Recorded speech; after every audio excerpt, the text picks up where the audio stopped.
नमस्कार साथियों। कई बार प्रतियोगिता परीक्षाओं में इस प्रकार के प्रश्न भी आते हैं जिसमें पूछा जाता है कि इस आकृति में कितने त्रिभुज हैं। तो इस आकृति में कितने त्रिभुज हैं इसे ज्ञात करने के लिए हम दो विधियों का प्रयोग करेंगे।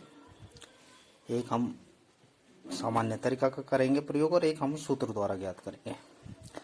तो पहले हम देख लेते हैं किस प्रकार से हमने करना है। यहाँ पे हम देख रहे हैं कि आकृति को तीन भागों में विभाजित कर रखा है इन्होंने। और अब आ जाते हैं एक भाग पर। तो यहाँ पे हम देख रहे हैं कि इसमें अगर हम एक एक त्रिभुज को देखें तो यहाँ 1, 2, 3 और 4 त्रिभुज हैं।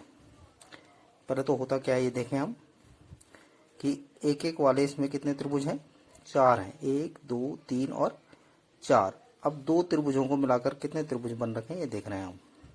तो दो त्रिभुजों को मिलाकर यहाँ देखो 1 और 2 को मिलाकर एक त्रिभुज ये बन रखा है। दूसरा त्रिभुज 2 और 3 को मिलाकर बन रखा है। तीसरा 3 और 4 को मिलाकर बन रखा है। तो यहाँ पे 3 त्रिभुज हैं। इसी प्रकार अगर हम 3 त्रिभुजों को मिलाकर देखें तो कितने त्रिभुज बन रखे हैं यहाँ पर। तो 1, 2 और 3 को मिलाकर यहाँ एक त्रिभुज ये बन रखा है और दूसरा त्रिभुज है 2, 3 और 4 को मिलाकर, तो 2 त्रिभुज ये बन रखे हैं।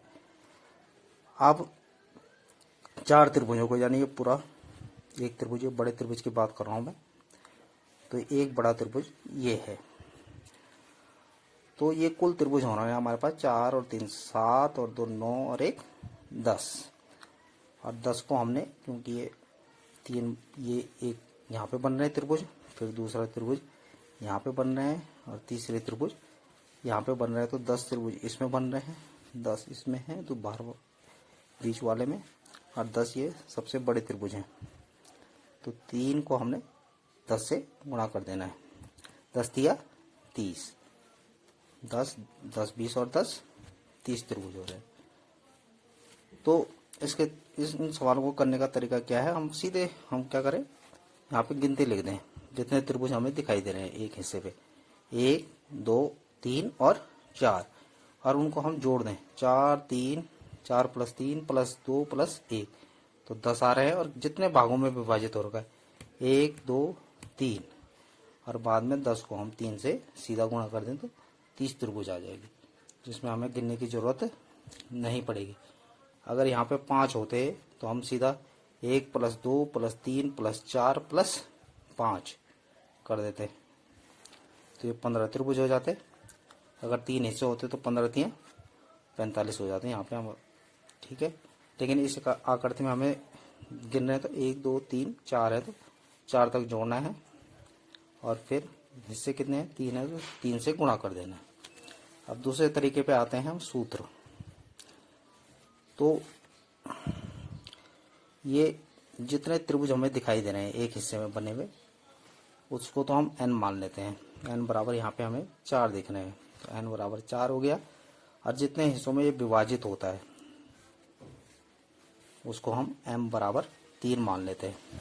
तो त्रिभुजों की कुल संख्या जो होती है वो होती है 1/2 गुणा गया n गुणा गया n + 1 गुणा गया m। एक बार फिर से बोल रहा हूँ मैं, त्रिभुजों की कुल संख्या होती है 1/2 गुणा गया n गुणा गया n + 1 गुणा गया m।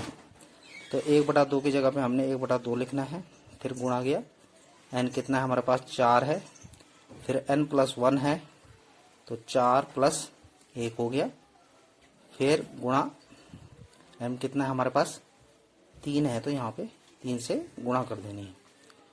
अब ये बराबर आ जाता है 1/2 गुणा गया 4 की जगह पे 4 + 1 यानी 5 हो गया, गुणा गया 3 हो गया। अब 2 से 4 कितने बार कट गया, 2 बार कट गया, तो हमारे पास ऊपर बच गया 2 गुणा गया 5 गुणा गया 3, यानी 2 पंजे 10 तिया 30। इस प्रकार हम किसी भी आकृति में, इस प्रकार की किसी भी आकृति में हम त्रिभुजों की संख्या ज्ञात कर सकते हैं।